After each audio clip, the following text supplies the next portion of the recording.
Eesti meistrivõistluste 4. finaalmäng Tallinnas algas Tartu Ülikooli Rocki dikteerimisel ja kuni teise veerandaja keskpaigani kasvatasid külalised järjepidevalt vahet. 5-0 algedu järel juhtis Rock peagi 14-6, A-veerand võideti 27-14. Skoori tegid enam täna 21 punkti visanud Tanel Kurbas ja 12 punktiga lõpetanud Tanel Sokk. Teisel veerandajal kasvatas Rock pärast Timo Eifussi korvi vahe juba 26 punktile. Kalev Cramo viskas mängu esimese 15 minutiga vaid 16 punkti, ei aidanud koosseisu muudatused ega Oleksi Petšerovi kasutamine. Järjest mängult viskame aina kehvemini, täna on siis mingi uus rekord, 29% visketavus, et ega siin midagi imestada ei ole. 61 punkti järjekordselt tablool ja sellega võitu ei saa. Oleme kaotanud enesekindluse ja lauas järjekordselt kaotame siin 10-11 täna jälle.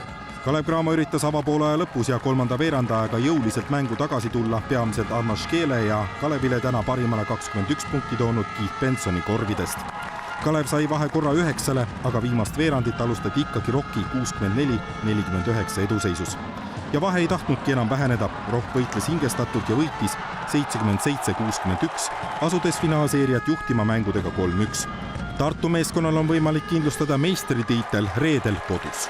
Täna oli meie päev, et esimene poolaeg läksid visked ka, teisel poolajal enam nii hästi ei läinud, aga vähemalt kaitse pidas nagu enam-vähem terve mängu, et me need üksikud perioodid olid võib-olla korraks tõmbas sükse krambi sisse, aga ei, saime üle nendest asjadest.